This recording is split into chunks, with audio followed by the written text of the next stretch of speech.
It's Helen from SMB Deal Hunter. Today, we're going to talk with Irving here about a deal he and his wife recently closed through the SMB Deal Hunter Pro program. It took just over a year from when Irving started working with us to close, and he financed the majority of the deal with an SBA loan. So today, we're going to touch on what Irving was doing before he bought this business, some of the challenges of the search and how that went, the deal they ultimately closed on, just the fun part, as well as how post-close acquisition life has been, especially in this first month since they're just transitioning over. So let's dive in. Irving, first off, thank you for joining me today. I know you're crazy swamped, so my pleasure. Thank you for all the support you've given us over the last year. So we literally could not have done it without you guys here. So we're happy to do this. Well, we'll really appreciate it. Well, first, let's start just by talking about, what you guys were doing before jumping into business buying. What were both you and your wife sort of up to, and what prompted you guys to get into, business ownership and buying a business? Yeah. So I come from the corporate world, and I had been working at the same wealth management company for almost 20 years. I literally made it to like 19 years and 11 months and 20 days before my 20-year anniversary before we closed on the business. And I started from the beginning, from doing the grunt work and and rose my way through the ranks. And the reason why we started looking into this was we eventually got to the point in the corporate life where you kind of start to realize that there's kind of two ways to go in a corporate life, which is I think most people end up doing, which is a passive, more stagnant, quiet, stable life. And another one where it's hyper competitive. You're always at the edge, and you're kind of waiting for the right situation to benefit from. And maybe you're so granted someone anoints you with a little bit of equity and good bonus or whatnot, but you have to stay super sharp and really demanding your time to reach those kind of goals. And what I also found too is that even if you were successful in being corporate life, it wasn't that great. It wasn't that lucrative. I remember, this is a couple of years back now, sitting I was doing business with a client who probably on paper had everything on his resume that I would want to see, and someone who went down that Wall Street life. And I just remember looking around his living room, just thinking like, this is really not as cool as I thought it was going to be. And just thinking that, okay, well, I gotta do something about it. And it took a couple of years for us to kind of think about what that was going to be, and eventually go into the SMB world. And even that took a couple of years to get our footing on that as well too. But it just kind of came around to the realization that corporate world I wasn't going to be a stagnant guy, for sure. I wasn't going to be the guy that was just going to clock in, clock out, waiting for his 2 weeks of vacation a year. And also, I just didn't think that grind would be worth it as well too, from seeing what other people had gotten out of it. So that's our background for where we what kind of got us to start looking into this. I'm curious, what made you guys finally sort of pull the trigger and dive into the deep end of acquisitions? How long had you been, by the way, searching on your own? And maybe what progress had you made before joining us? And yeah, what ultimately made you guys want to join us and get serious about this? Yeah. So I'm a bit of a control freak. So the first year we can do this ourselves. There's books out there. There's these courses that you can sign up for, and we'll be able to figure it out. So the first year, what we did was did exactly that. We read the books that we were supposed to read. I even bought the course of one of the more well-known, another SMB person out there. And frankly, it just didn't work at all. In comparisons to what, we found out with you guys later, their playbook was just like this thin about what you actually need to know to get this all done.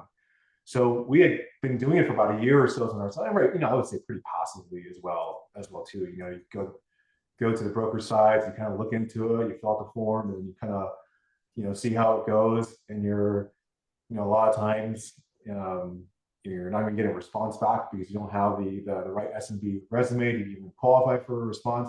We just weren't having a lot of success. at all.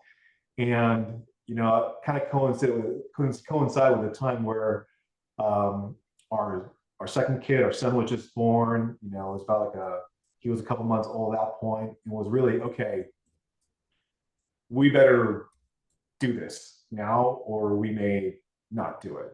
And coincided with the time too, my career was kind of winding down, the wealth management place as well too. So there's some urgency to it. So we decided, okay, well, we better get some the way that we were doing it before, wasn't working here. So we better get some help to, give us a boost. You had read the books, you bought the courses. What was kind of going through your head as you were making the decision to join our program, and what ultimately led you to maybe take that leap? Trying to think back on what. I'm curious if you shopped around a little, or you considered other options, or anything just kind of holding you back. I mean, not to blow smoke your way, Helen, but you just seem legit, and love that. There just that we let's just call it a gut feeling to go with you, as opposed to kind of shopping around. I think we exchanged emails a little bit about when we first got started. Your resume spoke for itself, so we just took the plunge, if I remember correctly. No, that's well, thank you. Well, let's dive into sort of maybe early on in the program, or this whole year, I guess. Tell us about some of the deals you guys looked at, before this one, and before closing out this one. We looked at it. We looked at them, as will anybody who goes through this process. You're going to look at them all. I mean, our buy box was definitely more financially focused than anything else. So we ended up buying a physical therapy practice in a small town community in Texas. But the things that we looked at and made bids on were a skyscraper scaffolding place in New York, a trucking business that shipped to and from the airport, a refrigerator delivery business in Georgia. We're in Texas here, so we looked at businesses all over the country. A sausage shop in Chicago, you name it. I think the only thing we try to stay away from were the ones that were very PE focused, like a HVAC or plumbing, where that you would have to be super competitive with people who try to consolidate that. And even then, we probably did look through it anyway. But really, everything. There was,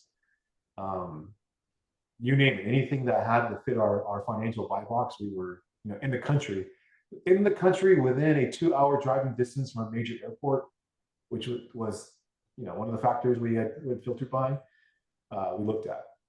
And were you going into this thinking that you guys would basically move to wherever this was, or stay in Texas? No, we were going to stay in Texas. We probably ridiculously thought, in retrospect, that we would fly and manage a business. And sure, maybe it's possible. A chain of chiropractor offices in Georgia. We thought that we would fly there and kind of do the same thing we're doing now.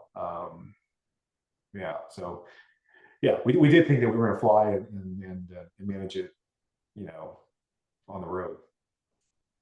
No, that's great. I'm curious, if you could share some maybe specific examples as you went down this process with so many deals, and ultimately this one, obviously, but maybe some specific examples that you could share of challenging moments where you found being part of the program helpful for you guys.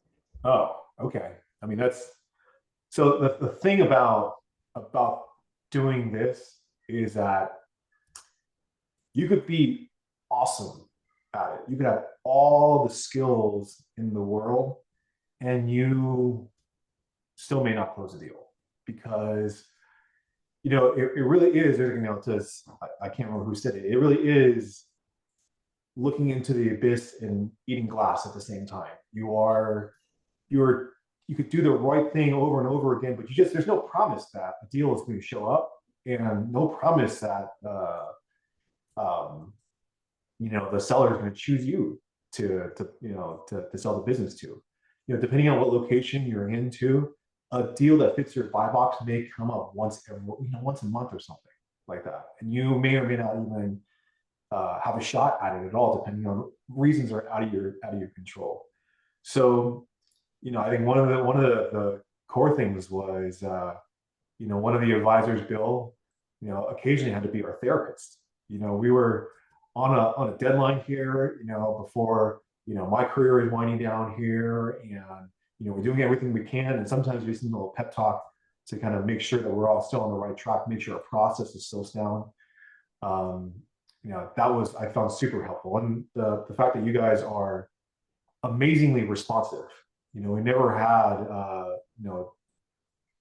don't think we ever had a response that didn't get answered within 24 hours. And that's huge. Right now I'm going through completely something unrelated. I'm trying to get someone to buy health insurance, or one of our employees, and the insurance guy who's going to make money off me won't respond to my emails for, a week at a time. Right. So to have someone like be responsive to you within 24 hours was huge. And then I'd say too, is that they're just, the playbook that you guys have, the skills that you guys have is just unmatched. From the beginning parts, maybe the beginning parts are going to be things that you can find, easily on social media, on books and things like that. But the parts that kind of get more and more granular, like for example, obviously, we have a tax guy that can help out. I'll give you a really extreme example here. So we're in the middle of, we're already in contract and we're negotiating terms. And there is a piece of advice that we got from Bill and Mubarak that, no joke, this little obscure section 338, 336 election that there's no possible way that I would even, to be frank, even our lawyer didn't even know about it very well. That Bill was able to kind of come up with, that, no joke, is probably going to save us over the course of 10 years, $1 million or so. Just as a little obscure rule that, that he brought up. So to kind of have that kind of expertise on your bench, I thought was, super, priceless, frankly, priceless to have that at your disposal. Anything else that you found sort of valuable, or most valuable things out of joining us? I can go on about this here. The fact that there is a community of people that are going through the same thing you are is, it's hard to find community in general. But to have a community of people who are going through the same experience that you are, I think is very helpful. You can get to the point where you're organizing yourself by location as well too. Even now I still kind of email and chat with certain people going through different stages of the process. I think that's great. I think the structure, or how you guys put this together, the seminars of experts coming in to go through different topics, things that we've gone through, like how to read a financial analysis, accounts receivable, even most recently the search engine stuff. Just little tools along the way that you can kind of expand your game on. My wife and I, we went through and rewatched pretty much all those videos to keep sharpening the saw. So just the endless amount of resources you guys offered is pretty awesome. That's awesome. No, thank you for that. Well, why don't we sort of jump into the business you guys actually acquired, maybe some of the high level deal terms. Let's dive in. Sure. So like I said, it was a physical therapy. It's a physical therapy practice. The reason why we bought it, very, very, very simple. Very simple why we bought it. There were basically no ad backs on the business. So it was clear from the start the business was pretty legit. And I would say the earnings, only thing that really was added back was the owner's salary. Everything else was pretty much the same thing off the tax return, which made QE of virtually non-existent. That's a story in itself, actually. So it was very clear that the business was very very solid. At that point, we had probably seen hundreds of CIMs. We have a VA helping us like get all the SIMs and putting it into a CRM for us. So at that point, I'd just gone through countless different SIMs, and after you get to a certain point, you just kind of know what a good business looks like from a financial standpoint. Again, it's not more complicated than it just didn't have very many ad backs at all. There are other features that made this place unique as well too. So, if you're familiar with the physical therapy business, most of them are kind of like in supermarkets with a little, there's like one or two physical therapists that do it. This place is different. So it's a place where, just imagine like a big gym, has a pool inside of it, and it's basically, a big factory of physical therapy that's going on there, that there's nothing replicating that within really, there's just not that many places that replicate that. It specializes in senior citizens as well too. So the type of business that it is, to get granular about it, it's called a comprehensive outpatient rehab facility, which is a kind of way of saying that it has a lot of Medicare patients. So the specialty it just sees a lot of retirees in a certain area that no other business is even close to replicating that size. So there was, the numbers were there, the moat was there. It was, I think I saw it on Thursday and had an LOI on it for the full price by Friday. At the end, we negotiated down a little bit. Probably the end was like 5.5 million. We got offered 5.7 up front. A few things that would give us some leverage to do that.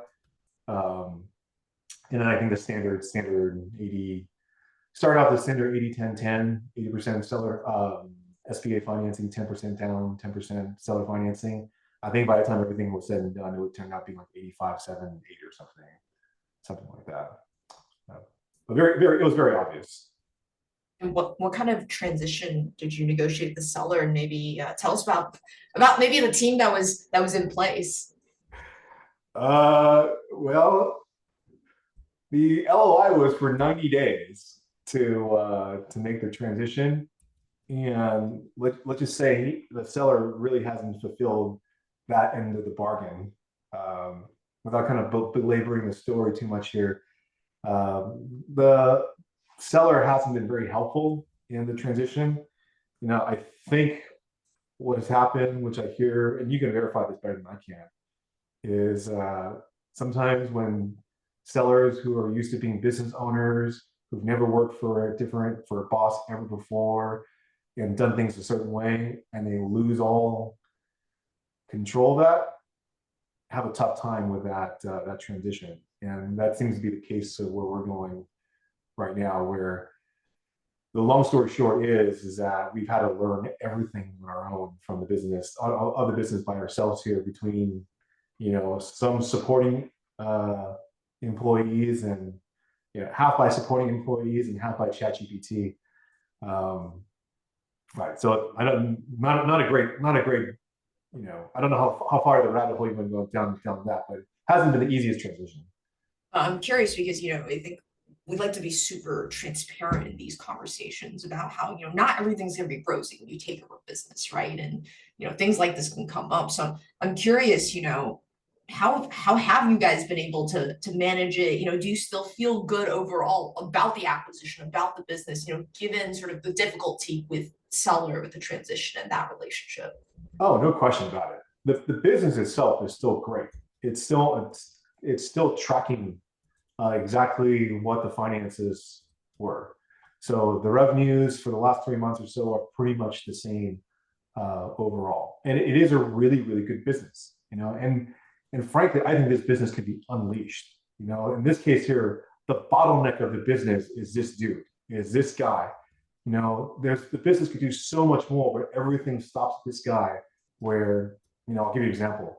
The employee turnover of this place is nonsensical. And the reason why they can't hold anyone there is because of this guy. When we were trying to hire a replacement, there were people that wouldn't even interview with us because the reputation of the owner.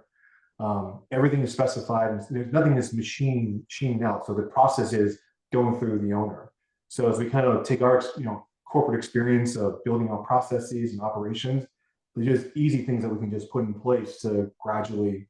I'll give you another example here. For example, he did his own payroll and he printed out checks and gave it to, his employees every 2 weeks, which if you ever have done that before, which I would never recommend, is a pain in the butt. It takes way too much time. Like your whole day is gone. It takes your whole day to do that, right? And he did it every two weeks, no direct deposit, hands them a check out, which I find out later, those checks are not cheap. Right? There's just a bunch of different things that can be machined out and managed in a more professional way that is good to us, right? It might be a pain, but it's good to us. It's an opportunity for us. It's so yeah, we have no regrets about buying the business. But yeah, I do think you got to be cautious about, from people that I've spoken to in the community about this here. This is not uncommon to have a seller react this way here. So to the extent if you're a new buyer and you can build a relationship with the seller, that's going to pay off way more than you would probably imagine at the moment right now. Whereas right now we are literally every day is a new problem for us to figure out and undo. To say that I've learned zero about the business from the owner is not an exaggeration. That's crazy. And I'm curious, do you feel good about being able to learn this business, on your own, basically, with I guess help the current employees and I guess ChatGPT, as you said, or like how's that going? I think it's going great. If there's a blessing in disguise, is that because I have to do it, then I'm doing it. And also what it's doing for us right now too is that now we feel super confident that we can do this again, that we can learn about this in, any sort of business, right? Just take a couple of months or so to kind of dive into something. We feel much better about being able to. It's a new skill, and then as opposed to not doing it before, not knowing whether you can do it. Now we feel like we can translate this into something else and lather, rinse, and repeat. So yeah, in a way, it's been actually a good benefit for us because it's forced us to do something that we probably, if you asked me 3 months ago, I probably would say, yeah, I'll take like 6 months to slowly get to this, but we really haven't had that it was apparent week one that wasn't going to be our situation. That's no, that's such a good point, because a lot of people ask me, what if I don't know anything about, X business? How am I going to be able to run this business? And, it clearly, you guys are evidence that, even without a seller who's been super helpful, you've been able to really take over this business. I would say this for anyone who watches this part is that, because I was concerned about that as well too. To say I know nothing about the healthcare business is not an exaggeration. I bought this business more or less just on a few different numbers, back of an envelope kind of number stuff. So I knew nothing about this business. But what I realized that was really helpful when we got into this is that for working in the corporate world for so long, you have all these things that you take for granted, all these systems in place that you take for granted that you don't know how they got created and why they're there, but you just know that you use them. And then one day when they're not there anymore, you just realize, I got to do this, this, and this, and this, and this. And you actually have way more experience, and you actually realize that, like that payroll one is a really, really good example, right? That I've never done payroll before, but now I have to figure out how to do it on the fly, immediately. Payroll taxes, what are those? And just figure it out very fast. And, whether that's gonna, we have to find a recruiter, go through the recruiting process there. I don't know. About different things that, as if you came from the corporate world, that you kind of have these backbones and DNA for how a business should be run. You're probably going to be able to identify those things pretty easily when you buy a business and need to do it yourself. No, I think that's a really good point. I'm curious, you mentioned there was a lot of churn amongst the employees. How have they kind of accepted you guys as the new owners? How's that been going? That's an interesting question. So, I thought we were coming in and saying, okay, this is obviously not the way that we run our business. This is obviously not the way people should be treated. So let's go in there and change the culture, which we're in the process of doing as well too. What I found kind of interesting is that that hasn't been as eagerly receptive as I thought it was going to be. That, you know, a lot of times here, they're, you know, employees and SMBs, they maybe they're treated a different way, I think, than if you came from the corporate world, where there's HR and there's a certain amount of diplomacy that you're used to having. Um, you know, when you try to kind of offer that, I was actually kind of surprised about how, you know, not as receptive as it wasn't receptive. Not sure if I trust you just quite yet, even though we came in with the best intentions of trying to, you know, improve things for the better, and really tease partnership as well too. You know, help us run this business. We'll take care of you down the road. And how, um, you know, suspicious maybe it seemed like that we were coming off. So yeah, that was a little bit of a surprise to me there. Here we are thinking that we're gonna come in and just save the day from the big bad tyrant, and you know, in a way, it almost seemed like they had like hostage syndrome, where they're like we kind of like it this way. But so that was a little bit unusual to see that, yeah. Especially if you're coming from the corporate world and used to a certain level of diplomacy and, you know, a HRness. It's a little bit. It was a little bit different. Yeah, I find that, you know, culture is something that takes a while to change. So I can definitely see that happening. I'm curious, you know, you guys have been, you know, in the process of bringing on a GM. Tell us about your thinking there and how that's been going. Well, we just hired one, and then culture was the thing. You know, we're talking about, as we're talking about this here. So, you know, I'm a big believer that because you know, we have young kids, we don't want to be, the way that we're doing this right now is I'm there for a week, my wife is there for a week, so one of us is not seeing our family, our kids, for a week at a time. So we definitely want to scale that back at some point here. And to us, culture is the key to that. Culture is the DNA of the place that keeps it running a certain way when we're not there. So the first thing that I, you know, wanted to find someone that is not going to create a fear-based culture that this place currently has. You know, I was in long-term hopeful that the person is going to be able to manage business results, but I was actually pretty lax about that. Just thinking that this is probably not really realistic that that person's going to do that first 6 months, 12 months or so. That I'll, you know, we'll be in charge of that for a while, but hopeful, you know, long term, that might be something that you know, they can pick up on. So by and large, the thing that we're focused on most was, you know, creating a culture where, just long story short, people want to stay. They want to be there, and they don't have to go through this churn every couple of months or so. You know, when I first got there, I created a survey to have everybody fill out. You know, basically, how do you like your job? Do you feel like you're treated well, you know, by management? Do you feel that you know, basically job satisfaction, right? And what I saw though was everybody loves their job about treating patients. But when I asked the question, how many do you want to be here in 2 years? You know, only this many people want to stay. They love their jobs, but only a few of them want to stay here within 2 years. Wow. So my goal of hiring the person is to get this obviously higher, to make sure that, you know, there's some stability in the personnel. And tell us how'd you go about, you know, hiring this GM? Tell us a little bit about, you know, their background, what that process was like hiring this person.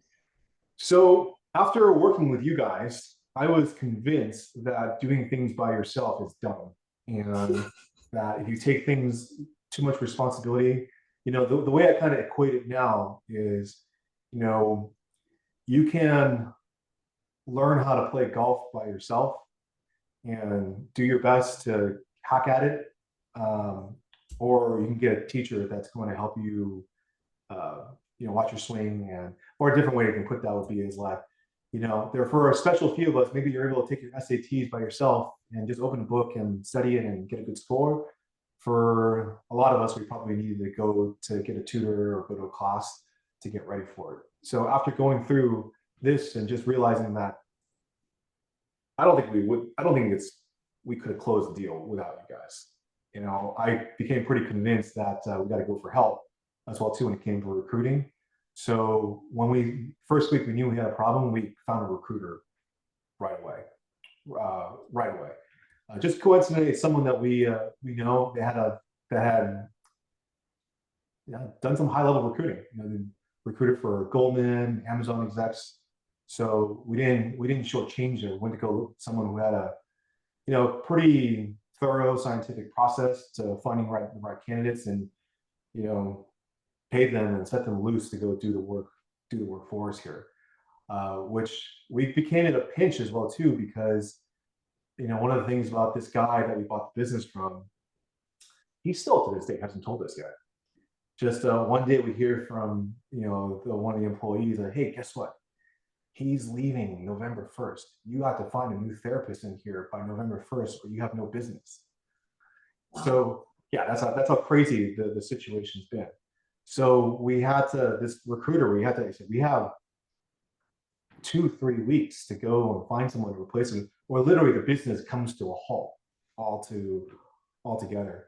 So yeah, we entrusted this person to go do it. They had their own process that was I thought was fantastic about how they work with us to figure out the characteristics that are important to us, and then go out in the market, go look for that to find the right person. So we found someone in a pinch thanks to their help. Again, we wouldn't be able to do that if that person wasn't we hadn't hired them before.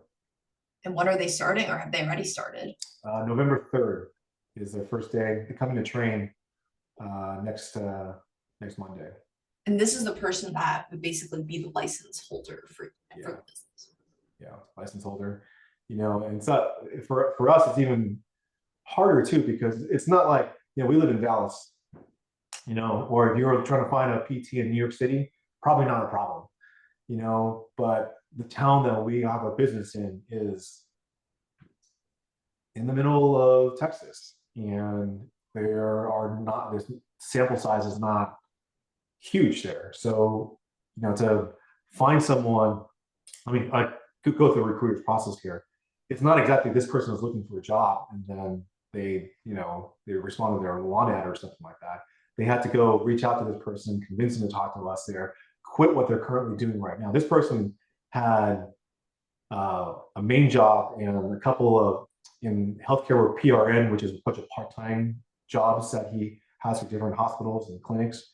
He had to quit all that to do that. So to find someone to do that in a pinch was probably not possible for us to do that. Definitely not possible for us to do that if we were on our own to do it ourselves. It's really impressive that you guys had found this person in like 2 weeks, basically. We have no choice. Yeah, amazing what you can do when you have no choice. Well done, well done. I'm curious, what does your guys' day-to-day look like, right? You're obviously not a physical therapist. So what is your guys' role look like, and where do you see things maybe like a year or two from now? Yeah, right now our role is definitely not going to be our role when things are set up. So right now our role, obviously we're learning business. And then the other thing right now is we're putting together processes piece by piece at a time, right? So like right now, the big thing that I'm working on right now, that both of us are working on right now, is this CRM.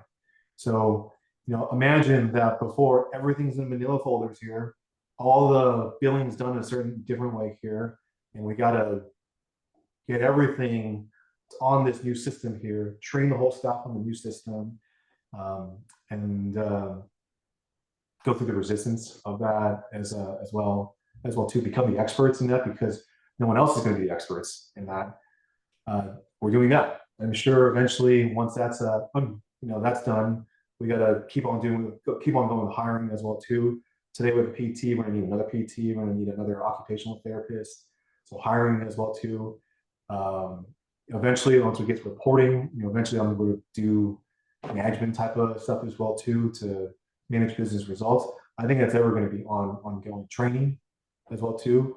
We have people who've been there for a long time that maybe didn't have the perspective that they could be doing more important things that we can groom into longer term employees that have bigger responsibilities that can help us run it. It's constantly going to be changing, I think, for the next 12 to 18 months or so. And then hopefully, the goal would be is that you get to a point where, all that's done and you can manage through a handful of KPIs. That's going to be stuff that hopefully that you can teach us about down the road once we get to that point. But right now we're in the weeds, learning everything and building skills and rebuilding processes and so forth. And was the goal all along, you wanted to find a business that you could grow, or was it just to replace your income? Do you see this as something that you'll basically continue, being involved in for the long term, to replace your corporate income? Or do you see yourselves maybe going and, making additional acquisitions in the futures, or how have you guys thought about this? Probably all of the above. We definitely want, number one was to replace the income. That was number one. And then number two, as we kind of learn this, the way we feel about it now is we could easily take the same model that we're doing now, and sure, there's another physical therapist, dentist, or something office that also using manila folders that could be upgraded into the 21st century, and just again, lather, rinse, and repeat. So yeah, we definitely have ambitions on doing more. We actually even have the VA that we hired, virtual assistant that we hired initially to collect all the SIMs for us, also begin to do all the email marketing for all the off market stuff that you guys do. We're trying to get that muscle developed as well too, so that 6 to 12, 18 months down the road, we have a pipeline for that. So we definitely have the ambition to kind of keep going with this as well too.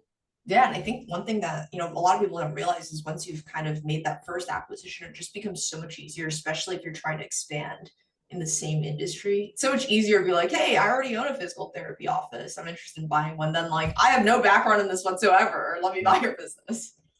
There's I was talking to when Zane and I spoke the other day, he was telling me that his favorite part of the process is like the first 3 to 4 months or so about learning about the business. And I get this. As stressful as it has been, it's been enjoyable as well too. And then once you kind of get that, you just realize that you can likely just do this again, something else, and keep that going for into perpetuity. I was gonna ask actually, what does it feel like, maybe you haven't even paused to think about this, and what does it feel like finally, being a business owner for the first time? I mean, the first thing that comes to my mind is we're having a blast, and it's sick because it is super stressful about everything that's on the line, between obviously there's a financial stake in it, and then all the problems that happen. It's fun. It's fun to kind of go through, when you're in the corporate world, and the part that it was, that's been bothering me about it for such a long time, right? Someone else has already developed a process for you, and you are there to run a hamster wheel. And if your mind doesn't, doesn't react that well, it starts to drive you a bit crazy, But with this, as there's always another problem to work on. You don't have time to be, you literally don't have time to be stressed, even though you're stressed. You don't have time to be stressed. It's been kind of a blast, and this is the case for for both of us. Both of us are enjoying it very much. So, I mean, I would say that's the way that we feel about it so far. It's been pretty exciting so far going through it. I mean, it's great to hear that, despite obviously all the challenges you have faced. I guess one follow-up to that, I'm curious, there are a bunch of folks out there, especially, in our community too, who are, buying a business as a husband-wife duo or as a couple. What's it been like working together? Is this your guys' first time working together? And yeah, what's that been like? Oh my God, you're gonna get me in trouble here. Okay, so it has its challenges for sure, but it's the best because the challenges be kind of the obvious things you can think about, right? So even just today, she and I got a little tiff about something where if I was talking to an employee or about a problem, right, then it comes to a certain resolution, we move on, right? But she's my wife, so right, if she feels strongly about this here, I have to be responsive to her if she feels a certain way about it. So it's going to be a little bit more challenging in that regard, but it's incredibly satisfying because you're picking up new skills together. You're going on this adventure together. It's just like if you're a parent, you're kind of going through the same kind of challenges and stress together. You have moments where you just feel like this is super rewarding that we're doing this together. It feels the same way as well too. As opposed to the kind of enjoyment you get when you're kind of like doing more on paper fun stuff like going to dinner or vacations and things like that. The achievement of doing something, accomplishing something together is super cool. A super unique life experience to be able to kind of climb that mountain together and just be the only person there and to know that everything you've kind of gone through to get to the other side of it. So in that regard, it's been great, and certainly makes our marriage even stronger that we were able to do this together. Albeit there are some times when she's she cares about something that I could care less about here, and she won't stop about talking about this thing that could be a little bit annoying. But by and large, if you're someone that has a spouse that wants to do this and together, it's incredibly rewarding to do it together.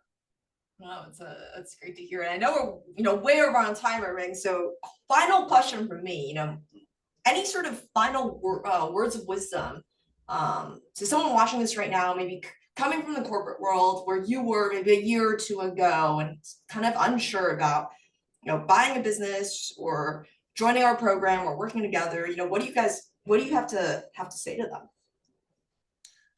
I would say if you are serious about doing this, and if you are not someone who's had history of being able to be successful at doing things by yourself at a high level, that you should sign up for the program and get help and get the expertise to go along with it.